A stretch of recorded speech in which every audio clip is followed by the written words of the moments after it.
స్వస్తి శ్రీ చంద్రమానేన విశ్వావసు నామ సంవత్సర వైశాఖ శుక్ల విద్య 29/4/2025 తేదీ మంగళవారం శ్రీ సత్యసాయి జిల్లా ధర్మవరం పట్టణం మేదర వీధి నందు మేదర మహేంద్ర సంఘం వారి అమ్మవారు కులదేవత అయిన శ్రీ శ్రీ మల్లాలమ్మ దేవీ జాతర మహోత్సవం జరిగినది.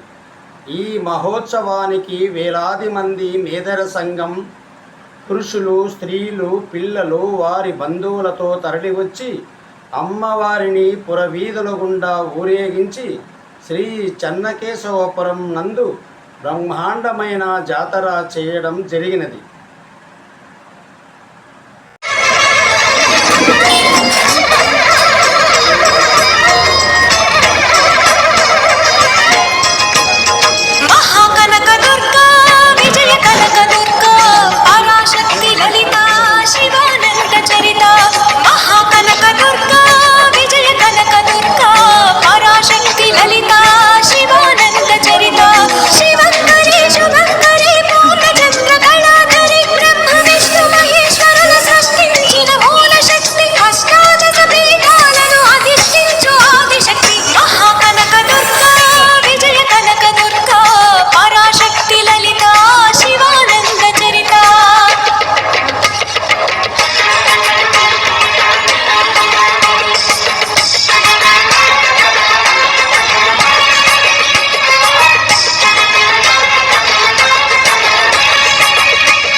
నన్ను ఎవ్వరు ఏమీ చెయ్యలేరు.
అందరికీ నమస్కారం అండి.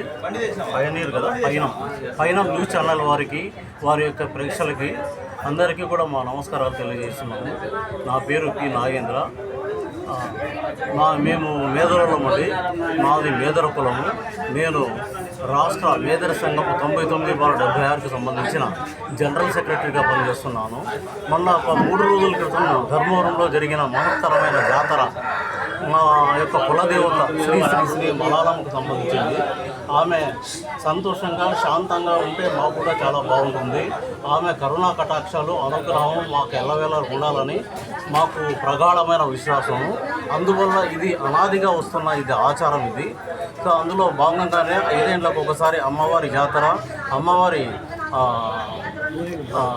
అమ్మవారి విగ్రహం, ఉత్సవ విగ్రహాన్ని, తర్వాత అదేవిధంగా అమ్మవారికి కావాల్సిన సారే చీర 2 గంపల్లోనూ కూడా అదే పనిగా తల మీద పెట్టుకునేసి బాజా భజంత్రీలతో దాదాపు 6 కిలోమీటర్లు ఎండలో భగభగ మండే ఎండల్లో కూడా లెక్క చేయకపోకుండా నడుచుకుంటూ కీలు గుర్రాలు, తర్వాత యువతీ యువకుల నాట్యాలతో, గురవయ్యల నాదాలతో, బీజాపూర్ డ్రమ్స్తో, సో ఆ విధంగా మేము 6 కిలోమీటర్ల దూరం నడిచి అక్కడ జాతర స్థలంలో పచ్చని చెట్ల మధ్యలో జాతర చేసుకుంటాము. ఆ జాతర విషయంలో అమ్మవారి చిన్న గుడిని తయారు చేసి అమ్మవారిని సేవించి అమ్మవారికి పూజలు జరిపి అమ్మవారికి నైవేద్యము ఇట్లాంటివన్నీ సమర్పించుకొని సాయంకాలానికి తిరిగి మళ్ళీ ఇళ్ళకు వస్తాము.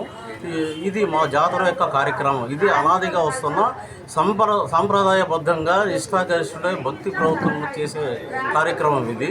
తర్వాత ఈ మలాలమ్మ దేవత మా కులదేవత. ఆమె నల్లమల ఫారెస్ట్లో, అంటే ఇక్కడ కర్ణాటకలో సొండూరు పట్టణంలో నల్లమల ఫారెస్ట్లో వెదురుమలలో వెలిసిందనమాట. సో అప్పటి నుంచి మా పెద్దవాళ్ళు చెప్పడం ఏమంటే వెదురుమలలో వెలిసింది కాబట్టి ఆమెకు మలాలమ్మ దేవత అని పేరు. ఆ వెదురుమలలోనే మాకు ముడి సరుకు, మేమేమన్నా చాట్లు జల్లెండ్లు ఇవన్నీ చేయాలంటే కూడా మాకు ముడి సరుకు ఆ వెదురు చెట్లే. దానివల్ల మా కుల దేవతగా ఆమె వర్ధిల్లిందనమాట. నాటి నుంచి నేటి వరకు ఇక్కడ జరుగుతూనే ఉందన్నమాట ఈ కార్యక్రమం. యాక్చువల్గా మేమైతే గిరిజన వర్గం చెందిన వాళ్ళమండి.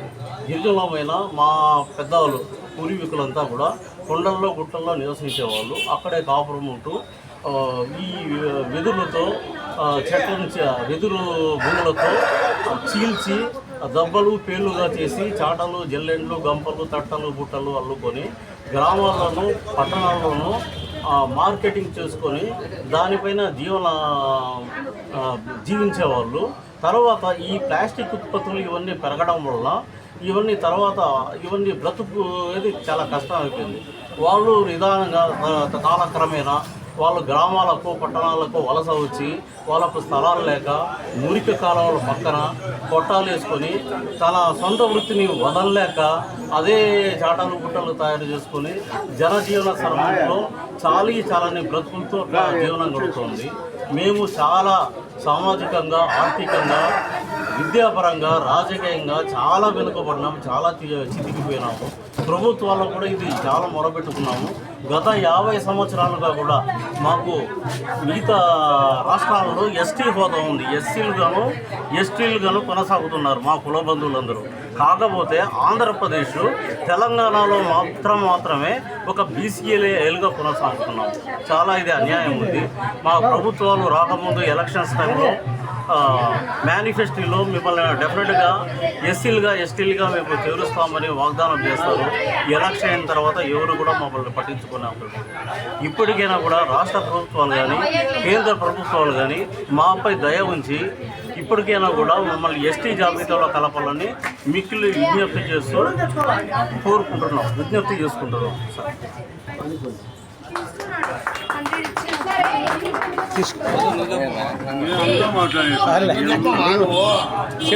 చెప్పాలనుకుంటే చెప్పు, అదే చెప్పు, అట్లా కాదు, మార్చి చెప్పు.